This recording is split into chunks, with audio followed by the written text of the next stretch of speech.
Brought you by V Guard, co powered by Sensodyne and Vimal. పలుకులలో కేసరి. Cutout కున్న రాజసమే వేరు. ఆదేశించడమే గాని ఆక్రోశించడం తెలియని రాజకీయ దిగ్గజం గొంతు నిస్సహాయంగా జీరబోతోంది. దశాబ్దాల పాటు చక్రం తిప్పిన కుటుంబం సొంత గడ్డపై రాజకీయంగా ఎదురీదాల్సి వస్తుంది. రాజీ అనే పదం ఎరుగని కుటుంబం ఎందుకు ఓ మెట్టు దిగింది? మాట నెగ్గకపోయినా ఎందుకు సర్దుకుపోతుంది? కోట్ల కంటతడికి కారణాలేంటి? ఇష్టం లేకున్నా పోటీ చేస్తున్నారా? మాట నెగ్గకుండా రాజీ పడ్డారా? కోట్ల కుటుంబానికి ఎంత కష్టం? కోట్ల కుటుంబం అంటే కర్నూలు జిల్లాలోనే కాదు, తెలుగు రాష్ట్రాల్లోనే రాజకీయంగా ఓ బ్రాండ్. ఉమ్మడి రాష్ట్రానికి 2 సార్లు ముఖ్యమంత్రిగా, కేంద్ర మంత్రిగా, ఏఐసీసీ క్రమశిక్షణ సంఘం చైర్మన్ గా, అన్నిటికంటే ముఖ్యంగా మచ్చలేని నేతగా కోట్ల విజయభాస్కర్ రెడ్డికి పేరుంది.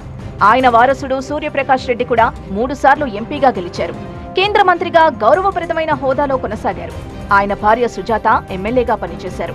విలువలతో కూడిన రాజకీయం చేస్తూ వస్తోంది కోట్ల కుటుంబం. గౌరవం ఉన్న చోటే ఉంటారు. మర్యాద తగ్గిందనుకుంటే రాజీనామా చేసేస్తారు. తండ్రి బాటలోనే సూర్యప్రకాష్ రెడ్డి అలాగే రాజకీయం చేస్తూ వచ్చారు. అలాంటి రాజీ లేని కుటుంబం మొదటిసారిగా టీడీపీలో సర్దుకుపోవాల్సిన పరిస్థితి ఏర్పడింది. 5 దశాబ్దాలుగా కోట్ల కుటుంబం కర్నూలు పార్లమెంటు నుంచి పోటీ చేస్తూ వస్తోంది. 5 ఏళ్లు టీడీపీ పార్లమెంటు నియోజకవర్గ ఇన్ఛార్జిగా కొనసాగారు కోట్ల సూర్యప్రకాష్ రెడ్డి.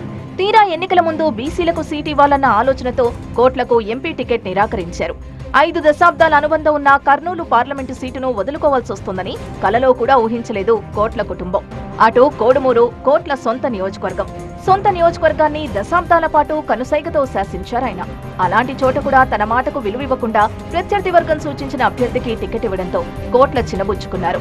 కోట్ల సుజాత 3 పర్యాయాలుగా తన పుట్టినిల్లైన ఆలూరు నుంచి పోటీ చేస్తూ వస్తున్నారు.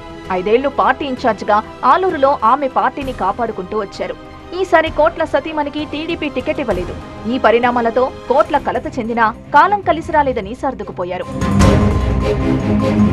ఎంపీ టికెట్ రాకపోగా సంబంధం లేని నంద్యాల జిల్లా డోన్ అసెంబ్లీ నుంచి పోటీ చేయాల్సి వచ్చింది కోట్ల సూర్యప్రకాష్ రెడ్డి.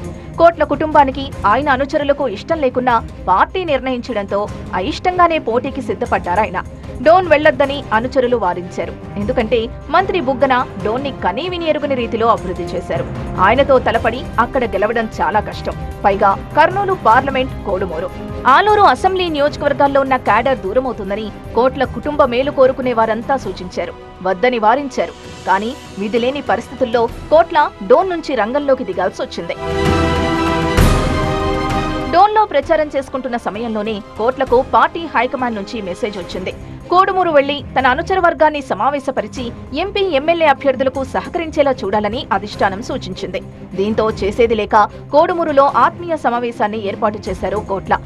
ఎప్పుడూ కర్నూలు ఎంపీగా తనను గెలిపించాలని కోరే సూర్యప్రకాష్ రెడ్డి మరో అభ్యర్థిని ఎంపీగా గెలిపించాలని కోరాల్సి రావడంతో ఒక్కసారిగా ఉద్వేగానికి లోనయ్యారు. కర్చీఫ్ తో కళ్లు తుడుచుకున్నారు.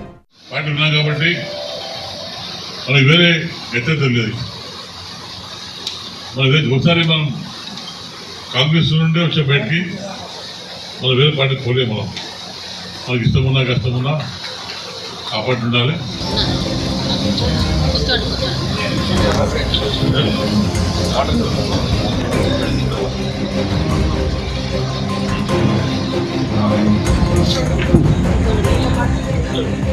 కాంగ్రెస్ లో ఉండేవాళ్లం, కొన్ని కారణాలతో టీడీపీలో చేరాం. ఏం చేద్దాం, మరో గత్యంతరం లేదు, సర్దుకుపోవాల్సిందేనంటూ గద్గద స్వరంతో కోట్లంతటి మనిషి బాధపడటం చూసి అంతా షాక్ తిన్నారు. తెలుగు రాష్ట్రాల్లోని ఆ కుటుంబ అభిమానులు చాలా మంది కోట్లని ఫోన్లో పరామర్శించారు. టీడీపీ ఎంపీ అభ్యర్థిగా నాగరాజు నామినేషన్ కూడా వేశారు. డోన్ నుంచి అదృష్టాన్ని పరీక్షించుకోవడం తప్ప కోట్లకిప్పుడు మరో ఆప్షన్ లేదు. డోన్లో గెలుపు అవకాశాలు బలంగా ఉన్న ఆర్థిక మంత్రి బుగ్గనతో ఢీకొడుతున్నారు కోట్ల. స్థాన బలం లేని చోట తన రాజకీయ జీవితంలో తొలిసారి రాజీ పడుతున్నారు. రాజకీయాల్లో ఓడలు బండ్లు, బండ్లు ఓడలవుతాయంటే ఇదేనేమో. Brought you by V Guard, co powered by Sensodyne and Vimal. పలుకులలో కేసరి.